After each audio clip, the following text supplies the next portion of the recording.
හොඳයි දුවේ පුතේ. අද අපි කතා කරන්නේ 2022 තියරි පන්ති යන ළමයින්ට අවශ්‍ය වෙන පරමාණුක ව්‍යුහය කියන පාඩමේ අත්‍යවශ්‍ය වෙන විෂය කරුණු සම්බන්ධයෙන් කරන විග්‍රහයේ දෙවෙනි වීඩියෝ එක සමගින්. හරි. එතකොට මීට කලින් මම වීඩියෝ එකක් දැම්මා. ඒක ඔයාලා බලන්න නැති කියලා මම හිතනවා. ඒ වගේම තමයි ඉස්සරහටත් මේකේ අපිට අවශ්‍ය වෙන, ඒ කියන්නේ පළවෙනි පාඩමේ තියෙන වැදගත් කරුණු සම්බන්ධයෙන් වීඩියෝ කිහිපයක්ම දානවා. එතකොට අද අපි කතා කරන්නේ දුවේ පුතේ උදාසීන මූලද්‍රව්‍යයක් ඉලෙක්ට්‍රෝන ලබා ගැනීමේදී පිට කරන ශක්ති සංසන්දනය කොහොමද කරන්නේ කියන එක. එතකොට මේ සම්බන්ධයෙන් 2021 සහ මේ ගමන 2020 විභාගයට සහභාගී වෙන දුවල පුතාලටත් මේක ගොඩක් වැදගත්. හේතුව තමයි දැන් 2022 ඉන්න දුවල පුතාලා තාම දන්නේ නැහැ. හැබැයි ඔයාලගේ අයියලා අක්කලා හොඳින්ම දන්නවා මේ කියන කාරණේ MCQ වලට වගේම ඔයාලට හම්බ වෙන විභාගයේ පළවෙනි ස්ට්‍රක්චර් ප්‍රශ්නය තුල බොහෝ දුරට යෙදෙන කාරණයක්. එතකොට මේක 2022 ඉන්න දුවල පුතාලට කියන්නේ හොඳට තේරුම් ගන්න ඔයාලගේ වාර විභාගය තුල අනිවාර්යෙන් ප්‍රශ්නයක් ගොඩනගෙන තියරි කරුණක් සම්බන්ධයෙන් තමයි අද අපි මේ කතා කරන්න හදන්නේ. හරි. එතකොට අපි බලමු මොකක්ද මේ උදාසීන මූලද්‍රව්‍යයකට ඉලෙක්ට්‍රෝනයක් ලබා දෙනවයි කියලා කියන්නේ. දැන් පුතේ අපි දන්නවා ආවර්තිතා වගුවේ ඉන්නවා ඝන අවස්ථාවේ, ද්‍රව අවස්ථාවේ සහ වායු අවස්ථාවේ කියන භෞතික අවස්ථා තුනේම තියෙන මූලද්‍රව්‍ය. එතකොට මේ කුමන අවස්ථාවක තියෙන මූලද්‍රව්‍යයක් වුණත් අපි ඒ මූලද්‍රව්‍යයට ඉලෙක්ට්‍රෝනයක් දෙනවා නම් දිය යුත්තේ ඒ මූලද්‍රව්‍ය වායු අවස්ථාවට පත් කරගන්න. දැන් උදාහරණයක් විදිහට අපි ගමු කාබන් අපි දන්නවා ස්වභාවයෙන් ඉන්න ඝනයක් විදිහට. එහෙනම් අපි එයාට ඉලෙක්ට්‍රෝනයක් බඳනවා නම් එහෙම නැත්නම් ඉලෙක්ට්‍රෝනයක් දෙනවා නම් අපි එයාව වායු අවස්ථාවට ගේන්න ඕනේ. කොහොමද අපි වායු අවස්ථාවට ගේන්නේ? එක්කෝ ඒක ඌර්ධෝපාතනයකට ලක් කරන්න ඕනේ. එහෙමත් නැත්නම් කාබන් ඝනයේ ද්‍රව බවට පත් කරලා ද්‍රවය වාෂ්ප කරන්න ඕනේ. ඔය කිනම් ආකාරයකින් හරි අපි මූලද්‍රව්‍යයක වායුමය අවස්ථාව හදා ගන්න ඕනේ. එහෙම හදාගත්තායින් පස්සේ අපි මොකද කරන්නේ? දැන් අපි උදාහරණයක් විදිහට ගමුකෝ. අපි කතා කරමු කාබන් ගැනම. අපි කාබන් වායු අවස්ථාවට පත් කළායින් පස්සේ අපි මෙයාට ඉලෙක්ට්‍රෝනයක් දෙනවා. දුන්නාම මොකද වෙන්නේ ළමයි? අපි දන්නවා එයාගේ ඍණ ආයනයක් ගොඩ නැගෙනවා. එතකොට මේ ආවර්තිතා වගුවේ ඉන්න මූලද්‍රව්‍ය වලින් වැඩි පිරිසක් මේ ඉලෙක්ට්‍රෝන ගන්නකොට ලබයි ස්වභාවයට ශක්තිය මුදා හරිනවා. හේතුව තමයි එයාලගේ න්‍යෂ්ටියේ තියෙන ප්‍රෝටෝන වලින් අවසන් ශක්ති මට්ටමේ තියෙන ඉලෙක්ට්‍රෝන ප්‍රබලව ආකර්ෂණය කරගෙන ඉන්නවා. එතකොට මේ න්‍යෂ්ටියේ තියෙන ආකර්ෂණ බලයෙන් අපි තවත් ඉලෙක්ට්‍රෝනයක් දෙනවා නම් මෙයාලට මොකද වෙන්නේ? ඒ න්‍යෂ්ටික ආකර්ෂණය මගින් බොහොම කැමැත්තෙන් මේ ඉලෙක්ට්‍රෝනය ඇතුළට ඇදලා ගන්නවා. හැබැයි සමහර මූලද්‍රව්‍ය තියෙනවා දුවේ පුතේ, එයාලා මේ ඉලෙක්ට්‍රෝන ලබා ගන්න අකමැති. පැහැදිලිද? හේතුව තමයි එයාලගේ වින්‍යාසයේ තියෙන ස්ථායීතාවය මත. එතකොට අපිට විභාගේ මේ කියන කරුණ ප්‍රශ්න කරන විදිහක් තියෙනවා. එකක් තමයි MCQ ප්‍රශ්නයක් අහනවා නම් දුවේ පුතේ අහන්න පුළුවන් අපිට පහලින් මූලද්‍රව්‍ය ගොනුවක් දීලා ඒ තියෙන මූලද්‍රව්‍ය අතරින් ඉලෙක්ට්‍රෝනයක් ලබා ගන්නකොට වැඩිම ශක්තියක් පිට කරන මූලද්‍රව්‍ය තෝරන්න කියලා. බොහොමයක් අවස්ථාවල එහෙම දෙන්නේ. නැත්නම් ඉතින් අඩුම ශක්තියක් පිට කරන කෙනා හොයන්න උනත් කියන්න පුළුවන්. නමුත් ප්‍රශ්නයක් තුල බොහෝ දුරට ගොඩනගන්නේ වැඩිම ශක්තියක් පිට කරන මූලද්‍රව්‍ය තෝරන්න කියලා. ඊට පස්සේ ස්ට්‍රක්චර් ප්‍රශ්න පත්‍රය කියන්නේ එහෙම නැත්නම් ව්‍යුහගත රචනා ප්‍රශ්නේ බන්ධන පාඩම තුලින් ගොඩනගෙන ප්‍රශ්නය තුල මූලද්‍රව්‍ය ගොනුවක් දීලා අපිට කියනවා ඒ සියල්ලගේ මේ ශක්තිය පිට කරන පිළිවෙල පෙළ ගස්වන්න කියලා. එතකොට අපි ගාව මේක නිරවුල්ව අවබෝධ කරගත්ත හොඳ දැනුමක් තියෙන්න ඕනේ මේ වගේ ප්‍රශ්නයකට උත්තර දෙන්න. පැහැදිලිද? හරි. එහෙනම් දුවේ පුතේ මම මූලිකවම හඳුන්වලා දෙන්නම්. මේ විදිහට උදාසීන තත්ත්වයේ තියෙන මූලද්‍රව්‍යයකට ඉලෙක්ට්‍රෝනයක් අපි දෙනවා නම් ඒකේ පිටවන ශක්ති ප්‍රමාණය ප්‍රධාන කරුණු හතරක් මත යැපෙනවා. පැහැදිලිද? ප්‍රධාන කරුණු හතරක් මත යැපෙනවා.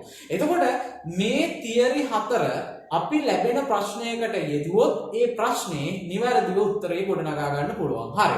එහෙනම් දුවේ පුතේ මම මුලින්ම තියරි කොටස එහෙම නැත්නම් සිද්ධාන්ත කොටස හොඳට පැහැදිලි කරලා මේ සිද්ධාන්ත කොටස හොඳට අවබෝධ වෙන්න ඔයාලට උදාහරණ ප්‍රශ්නයකුත් මේකෙම කරනවා. පැහැදිලිනේ? හරි. එහෙනම් අපි උදාහරණයක් වශයෙන් ගමු. නැත්නම් අපි පළවෙනි කාරණේ කතා කරමු. පළවෙනි කාරණේ තමයි යම්කිසි උදාසීන මූලද්‍රව්‍යයකට ඉලෙක්ට්‍රෝනයක් දෙනකොට පිට වෙන ශක්තිය තීරණය වෙන්නේ එයාගේ වින්‍යාසයේ තියෙන ස්ථායි බව හෝ අස්ථායි මත බව. එහෙමනම් යම්කිසි මූලද්‍රව්‍යයක ඉලෙක්ට්‍රෝනික වින්‍යාසය ස්ථායි නම් ස්ථායි වින්‍යාස කියන්නේ මොනවද කියපොතේ? දැන් ඔයාලා දන්නවා පළවෙනි පාඩම තුල ඉලෙක්ට්‍රෝන වින්‍යාස ඉගෙන ගන්නවා. එතකොට ns2 np6 මේ කට්ටිය කොහොමද? මේගොල්ලෝ අපි දන්නවා පරිපූර්ණ වායු අවස්ථාවේ ඉන්න අයගේ පොදු වින්‍යාසය. මේගොල්ලෝ ඉලෙක්ට්‍රෝන ගන්න කැමති නැහැ. ඒ වගේම තමයි දෙවිපතේ යම්කිසි උපශක්ති මට්ටමක් පූර්ණව පිරලා තියෙන අවස්ථාවක් නම් ඒ කියන්නේ S උපමට්ටමේ ඉලෙක්ට්‍රෝන දෙකක් P උපමට්ටමේ ඉලෙක්ට්‍රෝන 6ක් මේ කියන විදිහට යම්කිසි උපශක්ති මට්ටමක් පූර්ණව පිරුණු අවස්ථාවක් නම් ඒකත් මේ කියන පරිපූර්ණ අවස්ථාව තරමටම නැතත් යම් ස්ථායීතාවයක් තියෙනවා. ඒ වගේම තමයි අපි දන්නවා අර්ධ පූර්ණ අවස්ථාව. අපි දන්නවා P උපශක්ති මට්ටමට ඉලෙක්ට්‍රෝන පිරුණ මූලද්‍රව්‍යය නම් P3 කියන අවස්ථාව. ඒ වගේම තමයි D උපමට්ටමට පිරුණ කෙනෙක් නම් මෙයා D5 කියන අවස්ථාව. එතකොට මේ කියන අර්ධ පූර්ණ අවස්ථාව මේ කියන පරිපූර්ණ අවස්ථා තරමටම ස්ථායි නැතත් යම් ස්ථායීතාවයක් සහිතව පිටිනවා. එතකොට මේ කියන වින්‍යාස ධර්ම මූලද්‍රව්‍ය කැමති නැහැ අලුතෙන් ඉලෙක්ට්‍රෝනයක් තමන් ගාවට අරගෙන තමන්ගේ වින්‍යාසයෙන් මේ තියෙන ස්ථායි භවෙන් දුරස් කරගන්න. ඒක නිසා සාමාන්‍යයෙන් අපි අගයන් සැලකුවොත් නයිට්‍රජන්ට කලින් හම්බ වෙනවා පුතේ අපිට කවුද? බෙරිලියම් මැග්නීසියම් කියන S2 වින්‍යාසය දරන මූලද්‍රව්‍ය. එතකොට මේගොල්ලන්ගේ අවසන් ශක්ති මට්ටමේ ඉලෙක්ට්‍රොනික වින්‍යාසය තියෙන්නේ S2 විදිහට. එහෙමනම් S2 කියලා කියන්නේ මෙයාගේ S උපමට්ටම උපරිමව පිරලා තියෙනවා. ඒ වගේම තමයි නයිට්‍රජන් කියන මූලද්‍රව්‍ය ගත්තොත් මෙයාගේ තියෙන්නේ P3 කියන අර්ධ පූර්ණ අවස්ථාව. ඒ වගේම තමයි ළමයි ෆොස්ෆරස් කියන එකක් තියෙන්නේ මේ නයිට්‍රජන්ට යට. පැහැදිලිද? හැබැයි මේ බෙරිලියම් මැග්නීසියම් නයිට්‍රජන් කියන තුන් දෙනාගේම ඉලෙක්ට්‍රෝනයක් ලබා ගැනීමේදී ශක්තිය පිට කරන්නේ ශක්තිය අවශෝෂණය කරගන්නවා. එහෙම නැත්නම් අපි බාහිරින් යාට ශක්තිය දීලා ඕනි ඉලෙක්ට්‍රෝනයක් යාගේ ඇතුළට දෙන්න.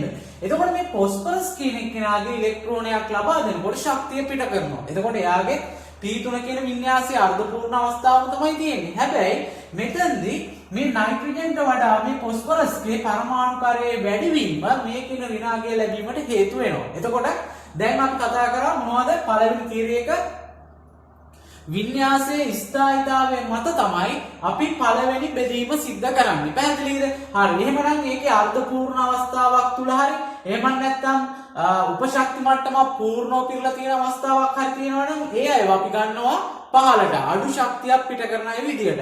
ඒ වින්‍යාස වලින් බාහිරව තවත් කවුරු හරි ඉන්නවා නම් ඒ අයව ගන්නවා වැඩි ශක්තියක් පිට කරන අය විදියට. පැහැදිලිද? හරි. එහෙමනම් අපි යනවා දෙවෙනි තියරි එකට. දෙවෙනි තියරි එක තමයි ළමයි දැන් අපි මේ කියන පළවෙනි තියරි එක යොදලා මූලද්‍රව්‍ය ගොනුවක් වෙන් කරගත්තායින් පස්සේ තව දුරටත් එක ගොනුවක් තුලට මූලද්‍රව්‍ය එකකට වඩා වැඩියෙන් එනවා නම් අපිට යන්න වෙනවා දෙවෙනි තියරි එකට. දෙවෙනි තියරි එක තමයි ළමයි අපි මේක වෙන් කරන්නේ ලෝහ අලෝහ මත.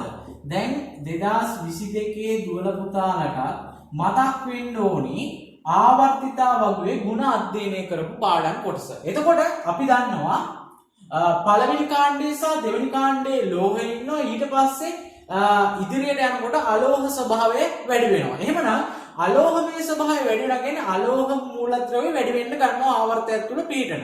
එතකොට අපි දන්නවා ලෝහයක් කියන කෙනා කැමති අපි ආවර්තය වගේ ಗುಣ අධ්‍යයනය කරනකොට ඉගෙන ගන්නවා ආවර්තය දිගේ ඉස්සරහට යනකොට මූලද්‍රව්‍යයක් ඉලෙක්ට්‍රෝන පිට කරනවාට වඩා ඉලෙක්ට්‍රෝන ලබා ගැනීමේ හැකියාව තමයි වැඩි වෙන්නේ. ඒ කියන්නේ කැටායන සෑදීමේ නැඹුරුතාවය අඩු වෙලා ඇනායන සෑදීමේ නැඹුරුතාවය වැඩි වෙනවා. එතකොට අපි උදාහරණයක් වශයෙන් ගමු සෝඩියම්.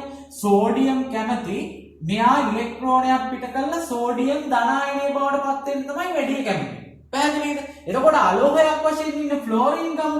මේ ෆ්ලෝරින් කැමති ඉලෙක්ට්‍රෝනයක් අරගෙන ෆ්ලෝරයිඩ් අයනීය බවට පත් වෙන්න. එතකොට අපි දන්නවා දැන් මේ එක ගොනුවක් තුල මේ මූලද්‍රව්‍ය දෙකකට වඩා වැඩියෙන් පීඩන අවස්ථාවල ඒ තුල ලෝහ සහ අලෝහ කියන වර්ග දෙකෙන් ඉන්නවා නම් අපි එක ගොනුවක් තුල ඉන්න මේ මූලද්‍රව්‍ය දෙආකාරයෙන් ලෝහ අඩු ශක්තියක් පිට කරන අය බවටත් අලෝහ වැඩි ශක්තියක් පිට කරන අය බවටත් වෙන් කර ගන්නවා. එතකොට මේ කියන පළවෙනි තියරි එක දාලා ලියන්න බැරි වෙච්ච තැන අපි දානවා දෙවෙනි තියරි එක. එතකොට දෙවෙනි තියරි එකෙන් අපි තවදුරටත් මූලද්‍රව්‍ය එකිනෙකින් වෙන් කර ගැනීමක් කරනවා. එතකොට ළමයි අපිට මේ දෙවෙනි තියරි එක යොදලා යම්කිසි ගොනුවක් සම්පූර්ණයෙන්ම වෙන් කරගන්න බැරි නම් අපට සිද්ධ වෙනවා තුන්වෙනි තියරි එකට යන්න. එහෙමනම් අපි ලෝහ සහ අලෝහ විදියට වර්ග කරගත්තායින් පස්සේ තව දුරටත් එකම ගොනුවක් තුල මූලද්‍රව්‍ය එකකට වඩා වැඩියෙන් තියෙනවා නම් අපිට යන්න වෙනවා තුන්වෙනි තියරි එකට. තුන්වෙනි තියරි එකෙන් කියන්නේ ළමයි අපි යම්කිසි මූලද්‍රව්‍ය ගොනුවක ඉන්න මූලද්‍රව්‍ය වලට ඉලෙක්ට්‍රෝනයක් දුන්නායින් පස්සේ ඒ අය උච්ච වායු වින්‍යාසයට පත් වෙනවා නම් අපි කියනවා ඒ අය වැඩි ශක්තියක් පිට කරන අය කියලා. ඇයි අපි දන්නවා ස්වභාවයෙන් ඉන්න උච්ච වායු තත්ත්වයට පත් වෙන්න නම් අනිකුත් වායුව අනිවාර්යෙන් ශක්තිය පිට කරන්න ඕනේ. එතකොට උච්ච වායු තත්ත්වයකට පත් වෙනවා නම් යම්කිසි මූලද්‍රව්‍යයකට ඉලෙක්ට්‍රෝනයක් ලබා දීම හරහා ඒ අය වැඩි ශක්තියක් පිට කරන අය විදියට සලකන්න පුළුවන්. දැන් ෆ්ලෝරින් ගත්තොත් ෆ්ලෝරින් ඉලෙක්ට්‍රෝනයක් දුන්නාම හැදෙන ෆ්ලෝරයිඩ් වල ඉලෙක්ට්‍රොනික වින්‍යාසය කාට සමානයිද? ඊට එහා පැත්තෙන් ඉන්න නියෝන්ට සමානයි. පැහැදිලිද? එහෙමනම් මේ වගේ උච්ච වායු වින්‍යාසයක් අත්කර ගැනීම හෝ නොගැනීම මත නැවත වරක් අපි මේ මූලද්‍රව්‍ය ගොනුව වෙන් කිරීමක් කරනවා. එහෙමනම් අපි තුන්වෙනි තියරි එක මොකද්ද? මූලද්‍රව්‍ය ඉලෙක්ට්‍රෝන ලබා ගැනීම හරහා ඉලෙක්ට්‍රෝන ලබා ගැනීම නිසා උච්ච වායු වින්‍යාසයකට පත්වීම හෝ නොවීම. පැහැදිලි නේද? හරි. එහෙමනම් දුවේ පුතේ අපි මේ කියන තුන්වෙනි තියරි එක. ඒ කියන්නේ දැන් අපි පළවෙනි එකෙන් වෙන් කරගෙන දෙවෙනි එකට ඇවිල්ලා දෙවෙනි එකෙන් වෙන් කරගන්නත් බැරි වුණාට පස්සේ තුන්වෙනි තියරි එක දාලා තුන්වෙනි තියරි එකෙන් තව දුරටත් මේ මූලද්‍රව්‍ය ගොනුව වෙන් කර ගැනීම කරනවා. මේ වෙන් කර ගැනීමක් කරලා යම්කිසි විදිහකින් මේ කියන තුන්වෙනි තියරි එකත් මත අවසාන උත්තරයකට ඔයාට එන්න බැරි වුණොත් ඔයාට සිද්ධ වෙනවා අන්තිම තියරි එකට යන්න. ඒ තමයි හතරවෙනි තියරි එක. මේකේ අපි වෙන් කිරීම සිද්ධ කරන්නේ ළමයි පරමාණුක අරය මත. පරමාණුක අරය මත. එතකොට මේ පරමාණුක අරය සලකනකොට අපි දැන් මූලද්‍රව්‍ය ආවර්තිතාවකයේ ගුණ අධ්‍යයනය කරනකොට අපි ඉගෙන ගන්නවා එකම අරයක් තුල දකුණට යනකොට පරමාණුක අරය මක් වෙනවා කියලාද? පරමාණුක අරය අඩු වෙනවයි කියලා. හේතුව මොකද්ද? න්‍යෂ්ටියේ තියෙන ප්‍රෝටෝන ගන්න වැඩි වෙන්න අවසන් ශක්ති මට්ටමේ ඉලෙක්ට්‍රෝන වලට දක්වන ආකර්ෂණ බලය ආවර්තයක් දිගේ දකුණට යන්න වැඩි වෙනවා. එතකොට මොකද වෙන්නේ? මේ අවසාන ශක්ති මට්ටමේ තියෙන ඉලෙක්ට්‍රෝන එහෙම නැත්නම් අවසාන ශක්ති මට්ටම න්‍යෂ්ටිය දෙසට සංකෝචනය වෙනවා. එතකොට අපි පරමාණුවේ අරය අඩු වෙනවයි කියලා කියනවා. එතකොට අඩු අරයක් සහිත පරමාණුවකට ඉලෙක්ට්‍රෝනයක් දෙනකොට ඒ ඉලෙක්ට්‍රෝනය න්‍යෂ්ටික ආරෝපණය මගින් තදින් ආකර්ෂණය කරනවා. එතකොට පහසුවෙන්ම පරමාණුකාරය අඩු පරමාණුවකට ඉලෙක්ට්‍රෝනයක් දෙන එක පහසුයි පරමාණුකාරයෙන් ඊට සාපේක්ෂව වැඩි මූලද්‍රව්‍යයකට ඉලෙක්ට්‍රෝනයක් දෙනවට වැඩිය. පැහැදිලිද? එහෙනම් දුවේ පුතේ මේ කියන තියරි හතර වලේ දුවොත් ඕනම ප්‍රශ්නයක තියෙන මූලද්‍රව්‍ය ගොනුවක් වලට එකිනෙකින් වෙන් කරන්න පුළුවන්. පැහැදිලිනේ? හරි. මීටත් එහා ගිය තව එක තියරි පොයින්ට් එකක් තියෙනවා. ඒක මම ප්‍රශ්නේ කරන වෙලාවට ඒක තුල ඔයාලට පැහැදිලි කරලා දෙන්නම්. පැහැදිලිනේ? හරි. එහෙනම් අපි සටහනක් දාගමු ටක් ගාලා. මේක වැදගත් තියරි පාර්ට් එක 2022 දුවල පුතාලා නම් අයියලා අක්කලාගෙන් අහලා බලන්න මේක කොච්චර වැදගත් වෙනවද කියලා. එහෙමත් අවශ්‍ය නැහැ. ඔයාලගේ පාස් පේපර් පොතක් තියෙනවා නම් පෙරලලා බලන්න. 2011න් පසුව ගොඩ නැගුණු විශේෂයෙන්ම 2015න් පස්සේ ගොඩ නැගුණු පේපර් වල වැඩි වශයෙන් ස්ට්‍රක්චර් පේපර් එකේ අනිවාර්යෙන් ගොඩ නැගෙන තියරියක් මේක. ඔයාගේ වාර විභාගය තුල දැන් 2022 දුවල පුතාට ඉස්සරහට විභාග ගොඩාක් යන්න තියෙනවා. ඒ හැම විභාගයකටම දුවේ පුතේ වැදගත් වෙන තියරි කොටසක් තමයි අද මම මේ පැහැදිලි කරලා දෙන්නේ. පැහැදිලිනේ? හරි. එහෙනම් සටහන දාගමු. මාතෘකාව දාගන්න. උදාසීන මූලද්‍රව්‍ය ඉලෙක්ට්‍රෝන ලබා ගැනීමේදී පිට කරන ශක්ති සංසන්දනය. ඊට පස්සේ ලියා ගන්න මෙහෙම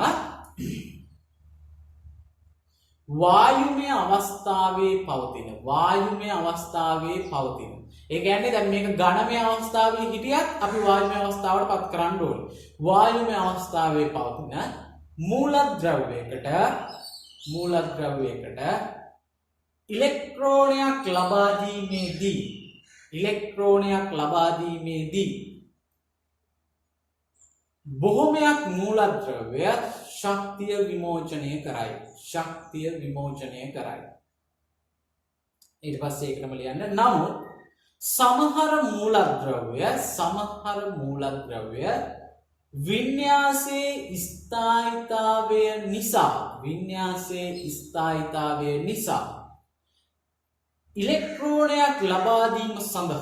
ඉලෙක්ට්‍රෝනයක් ලබා දීම සඳහා බාහිරින් ශක්තිය සැපයිය යුතුය කියලා ලියලා වරහන් ඇතුලේ පුතාලා සටහන තුල S2 වින්‍යාසය යටතේ බෙරිලියම් මැග්නීසියම් P3 වින්‍යාසය යටතේ නයිට්‍රජන් ලියා ගන්න පොස්ෆරස් වෙන පාටකින් හෝ වරහන් තුල ලියා ගන්න.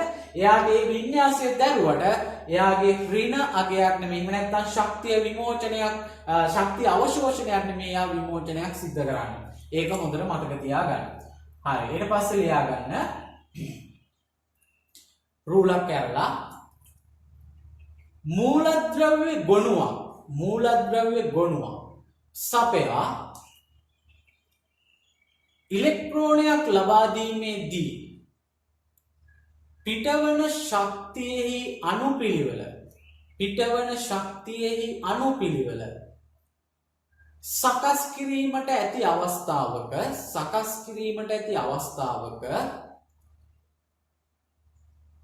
පහත පියවර 4 අනුගමනය කළ යුතුය. ඊට පස්සේ එක දාලා ලියන්න. ආරම්භයේදීම මූලද්‍රව්‍ය ගොනුව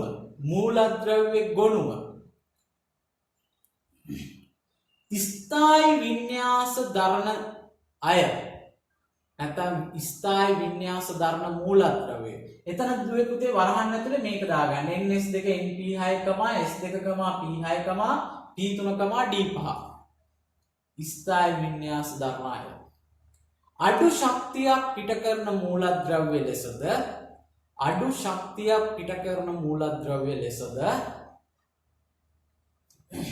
ඊට පස්සේ අස්ථායි වින්‍යාස දරන මූලද්‍රව්‍ය. ඒ කියන්නේ මේ වින්‍යාස නොවන අය.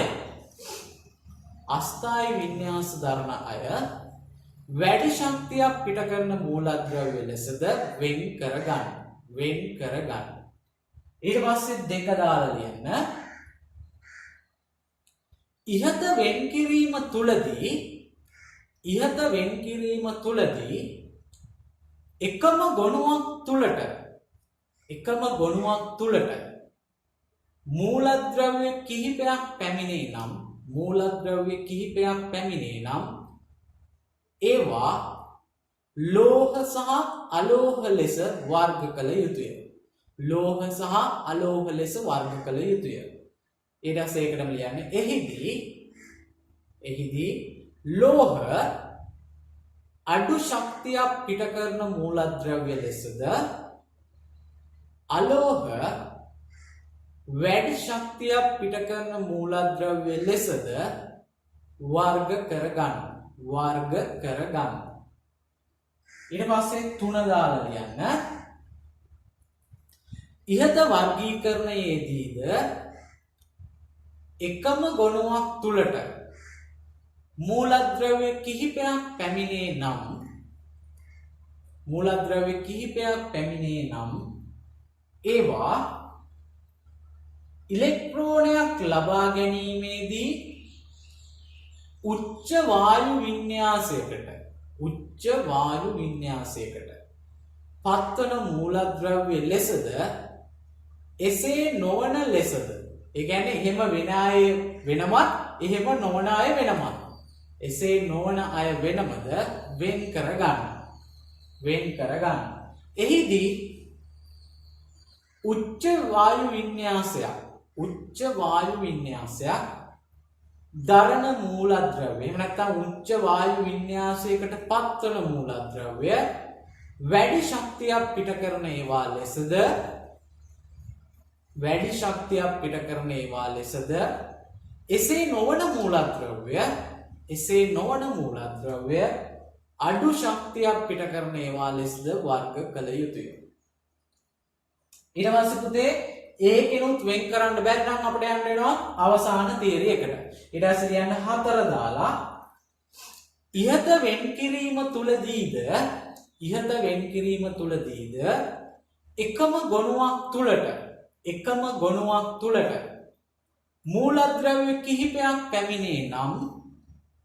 මූලද්‍රව්‍ය කිහිපයක් පැමිණේ නම් ඒවා පරමාණුක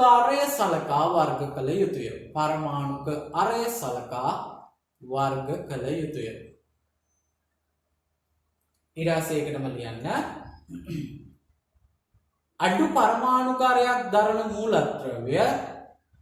පරමාණුකාරයක් දරන මූලද්‍රව්‍ය වැඩි ශක්තියක් පිට කරන ඒවා ලෙසද වැඩි පරමාණුකාරයක් දරන මූලද්‍රව්‍ය අඩු ශක්තියක් පිට කරන මූලද්‍රව්‍ය ලෙසද වෙන් කරගත යුතු වේ. හරිද ඔය පුතේ? එහෙනම් මේ තියරි කොටස හොඳට ඔළුවට යන්න නම් අපි මේකෙන් උදාහරණයකුත් කරමු. එතකොට යම් කිසි තැනක ඔයාලට ප්‍රශ්නයක් තිබ්බොත් ඒක ආපහු සැරයක් ඔයාලට හදාගන්න පුළුවන්. හරි. එහෙමනම් මම මේකේ උදාහරණ වශයෙන් ගන්නම් ගොනුවක් carbon, nitrogen, oxygen, magnesium, lithium කියලා. පැහැදිලිද? හරි. දැන් මේක ස්ට්‍රක්චර් ප්‍රශ්නයක් වුණත් දෙන්න පුළුවන්. මේ කියන ගොනුවේ ඉලෙක්ට්‍රෝනයක් ලබා ගැනීමේදී පිට කරන ශක්තිය අණු පිළිවෙලට සකසන්න කියලා. ඒ කියන්නේ අඩු ශක්තියේ ඉඳන් වැඩි ශක්තියක් පිට කරන කෙනා දක්වා ආරෝහණ පිළිවෙලට සකස් කරන්න කියලා. හරි. එහෙමනම් මම මේ මූලද්‍රව්‍ය ගොනුව මෙතනට ගන්නවා. Carbon, nitrogen, oxygen, magnesium, lithium. හරි. එහෙමනම් දුවේ පුතේ අපි පළවෙනි තියරිය මොකද්ද? වින්‍යාසයේ ස්ථායීතාවය මත වර්ග කරන්න ඕනේ. එහෙනම් මෙයාලගේ වින්‍යාසයේ ස්ථායීතාවය තීරණය කරන්න නම් මොකක් කරන්න ඕනේද අපි? මෙයාලගේ වින්‍යාසය බලන්න ඕනේ. මේක බලන 2022 දුවල පුතාලට හොඳටම පැහැදිලි වෙන්න මම මේවා වින්‍යාස ලියලම ගන්නවා. අනිත් 21 සහ 20 දුවල පුතාලට නම් මේවා ලේසි දේවල්. වින්‍යාසය හදාගන්න එක. කාබන් 6යි, නයිට්‍රජන් 7යි, ඔක්සිජන් 8යි, මැග්නීසියම් පරමාණු ක්‍රමාංක 12යි, ලිතියම් 3යි. එතකොට දුවේ පුතේ කාබන්ගේ වින්‍යාසය ලිව්වොත් අපිට ලියන්න පුළුවන් 1s2 2s2 2p2 කියලා. එතකොට මෙයාගේ ඉලෙක්ට්‍රෝන 6 හරි. නයිට්‍රජන්ගේ ගත්තොත් නයිට්‍රජන්ගේ 1s2 2s2 2p3. ඔක්සිජන් ගත්තොත් ඔක්සිජන්ගේ 1s2 2s2 2p 2යි 4යි p4. පැහැදිලිද? 8ක් එන්න ඕනේ. මැග්නීසියම්ගේ ගත්තොත් 1s2 2s2 2p6 3s2. එතකොට දුවේ පුතේ ලිතියම්ගේ ගත්තොත් 1s2 2s1. දැන් එහෙනම් බලන්න වින්‍යාසයේ ස්ථායි කාගෙද කියලා. අපිට පේනවා කාබන්ගේ ස්ථායීතාවයේ විශේෂත්වයක් නෑ. හැබැයි නයිට්‍රජන්ගේ P3 තියෙනවා. ඔක්සිජන්ගේ P4 ස්ථායීතාවයේ විශේෂත්වයක් නෑ. මැග්නීසියම්ගේ මොකක්ද වෙන්නේ? මැග්නීසියම්ගේ තියෙනවා ස්ථායි වින්‍යාසයක්. ඒ කියන්නේ එයාගේ S උපමට්ටම උඩරිම පිරලා තියෙනවා. ලිතියම්ගේ ඒ ආකාරයේ විශේෂතාවයක් නෑ. එහෙනම් අපි මුලින්ම මේක වෙන් කරනවා පළවෙනි තියරි එක යොදලා වින්‍යාසයේ ස්ථායීතාවය මත. එහෙමනම් ස්ථායි වින්‍යාස ධර්මය අඩු ශක්තියක් පිට කරන අය විදිහට අපි වෙන් කරන්නේ. එහෙනම් නයිට්‍රජන් හා ලිතියම් පහළට එනවා. ඉතිරි මූලද්‍රව්‍ය ඉහළට යනවා. කාබන්, ඔක්සිජන් හා ලිතියම් නෙමෙයි පුතාලා මෙතන එන්නේ. මැග්නීසියම් කියන වින්‍යාසයේ යම් ස්ථායීතාවයක් තියෙන. මැග්නීසියම් මෙතනට එනවා. ලිතියම් ඉහළට යනවා. එහෙමනම් පහ අපිට වෙන් කරා එක ගොනුවකට 3ක් ඉන්නවා අනිත් ගොනුවට 2ක් ඉන්නවා. දැන් අපි මෙතන වෙන් කරේ පළවෙනි තියරි එක මත වින්‍යාසයේ ස්ථායීතාවය මත.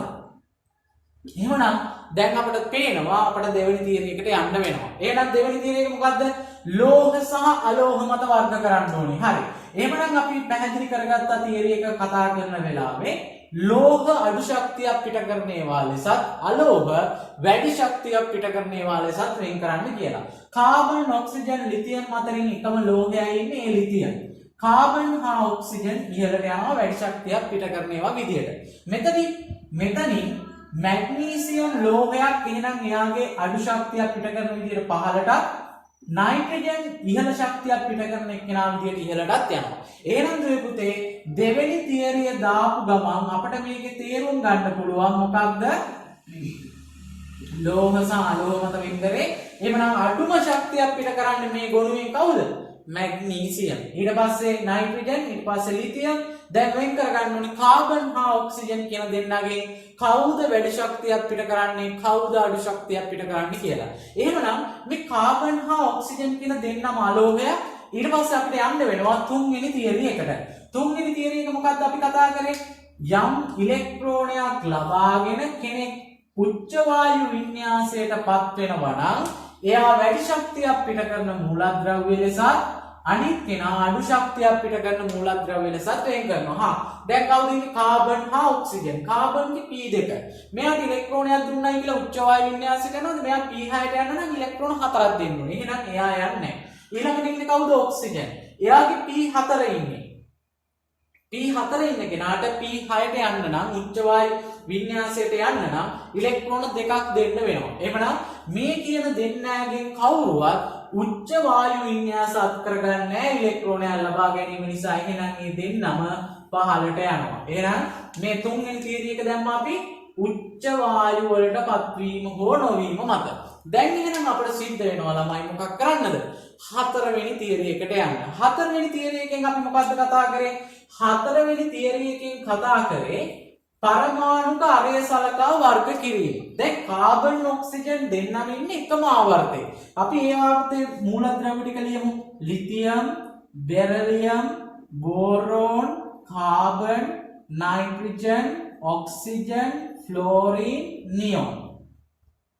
දැන් 2022 දුවල පුතාලා දැනගන්න ඕන කාරණයක් තමයි ඉගෙන ගත්තේ නැති කෙනෙක් වුණත් මේ විදිහේ තියරි කොටස ආවර්තයක දකුණට යනකොට මූලද්‍රව්‍යක පරමාණුක අරය අඩු වෙනවා. හේතුව තමයි වැඩි වෙන ප්‍රෝටෝන ගණන න්‍යෂ්ටියේ අවසන් ශක්ති මට්ටමේ තියෙන ඉලෙක්ට්‍රෝන වලට වැඩි ආකර්ෂණයක් දක්වනවා. ඒ හින්දා අවසන් ශක්ති මට්ටමේ ශක්ති මට්ටම් සංකෝචනය නිසා පරමාණුක අරය අඩු වෙනවා. එහෙමනම් මේකේ අපිට පේනවා කාබන්ට වඩා ඉදිරියෙන් ඔක්සිජන් ඉන්නවා. එහෙනම් ඔක්සිජන්ගේ පරමාණුක අරය අඩුයි කාබන්ට සාපේක්ෂව. එහෙනම් වැඩි ශක්තියක් පිට කරන්නේ කවුද ළමයි? ඔක්සිජන්. ඊට පස්සේ අඩු ශක්තියක් පිට කරන්නේ කාබන්. වැඩි ශක්තියක් ඔක්සිජන් පිට කරනවා, අඩු ශක්තියක් කාබන් පිට කරනවා. දැන් මේ පුතේ උත්තරය ඇවිල්ලා ඉවරයි. මොකක්ද උත්තරේ? දැන් වැඩි වෙන පිළිවෙලට සකස් කරමු. දැන් මම මෙතනින් මේ උත්තරේ සකස් කරන්නම්. නැත්නම් මෙතන ලියන්න ඔයාලට හොඳට පේන්න. මැග්නීසියම් තමයි අඩුම කෙනා. ඊට පස්සේ වැඩි වෙනවා කවුද? නයිට්‍රජන්. ඊට පස්සේ වැඩි වෙනවා කවුද? ලිතියම්. ඊට පස්සේ වැඩි වෙනවා කවුද? කාබන්. ඊට පස්සේ උපරිමයක් වෙන්නේ ඔක්සිජන්. මේ ගොනුව දීලා MCQ එක ඇහුවනම් වැඩිම ශක්තියක් පිට කරන මූලද්‍රව්‍ය තෝරන්න කියලා වගේ උත්තරේ ඔක්සිජන් වෙන්න ඕනේ. ස්ට්‍රක්චර් ප්‍රශ්නයක ගොනුවක් දීලා වැඩි වෙන පිළිවෙල සකස් කරන්න කිව්වනම් මේ පිළිවෙල වගේ උත්තරේ වෙන්න ඕනේ. ඒ වගේම තමයි දුවේ පුතේ මම අතන කිව්වා තියරි 4 කතා කරනකොට ඒ තියරි කොටස් වලින් ලෙහන්න බැරි ප්‍රශ්නයක් මේක තුල යෙදෙන්න පුළුවන්. ඒ තමයි දැන් අපි හිතමු මේ ඔක්සිජන් එක සල්ෆර් කියන කෙනත් ඉන්දියයි කියලා. මම මේ ටික මකන්න විදියක් නැහැ. ඔයාලට සටහන් කරගන්න ඕනොත් කියලා. හරි එහෙනම් මෙතනින් වීඩියෝ එක පෝස්ට් කරලා මේ ගාන ඉස්සෙල්ලා මෙහෙම ලියාගන්න. මෙහෙම කරන්න. ඉස්සෙල් පහලින් ප්‍රශ්න ලියන්න. පහත මූලද්‍රව්‍ය ගොනුව ඉලෙක්ට්‍රෝනයක් ලබා ගැනීමේදී පිට කරන ශක්තියෙහි වැඩි වෙන අණුපිළිවෙලට සකස් කරන්න. එහෙම කියලා මේ ටික ලියලා 2022 දුවල පුතාලා මේ වින්‍යාස පවා ලියන්න. එතකොට 21 දුවල පුතාලටත් මේක අපහසුයි නම් මේ ටික ලියා ගන්න. මොකද ඔයාගේ සටහන ඔයාගේ. එතකොට ඒක ඔයාට ඕන විදිහට හදා ගන්න ඕනේ. ඊට පස්සේ මේ විදිහට ක්‍රමානුකූලව වෙන් කර ගැනීම කරන්න. වෙන් කර ගැනීම කරලා මම දැන් බෝඩ් එක මකන්නම්. ඔයා වීඩියෝ එක පෝස්ට් කරලා සටහන හදා ගන්න. හරි? හරි.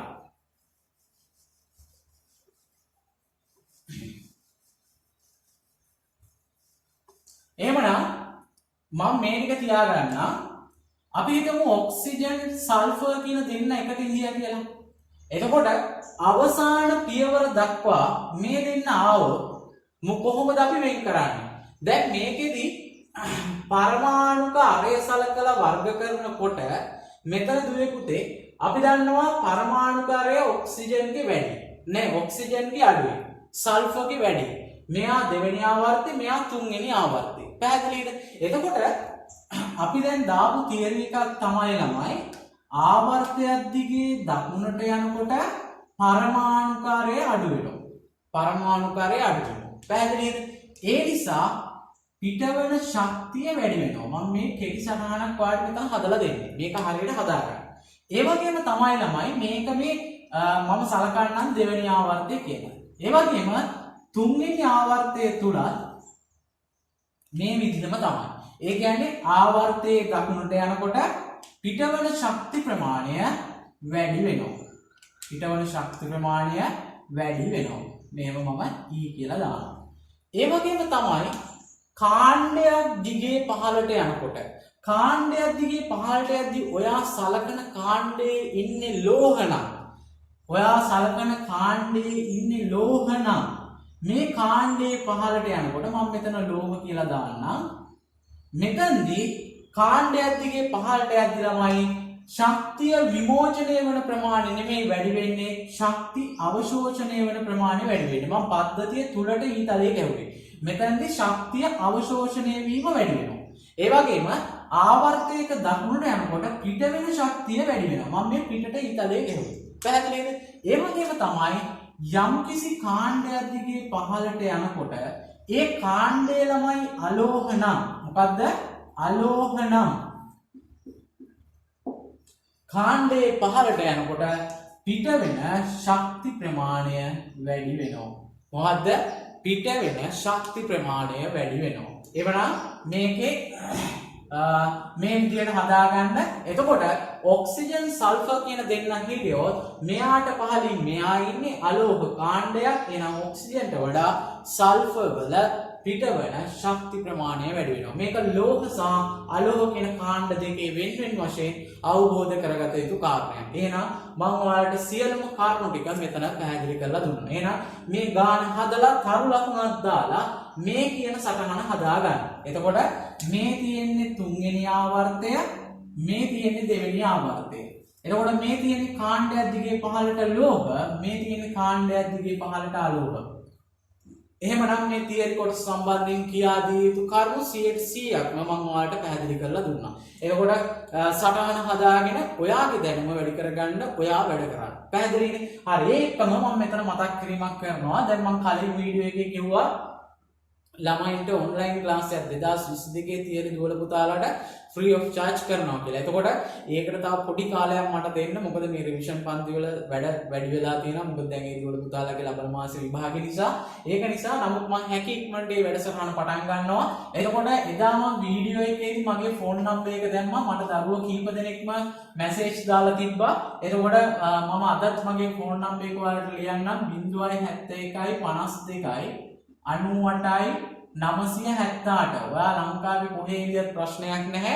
ඔයාගේ නමයි ඔයා අදාළ වෙන දිස්ත්‍රික්කය දාලා මට මේ නම්බරයට මැසේජ් එකක් දාන්න. මම එතකොට මගේ 2022 WhatsApp group එකට ඇඩ් කරගන්න. එතකොට ඒ හරහා මට ඔයාලට තීරණ දැනුම් දීමේ පහසුව වැඩි.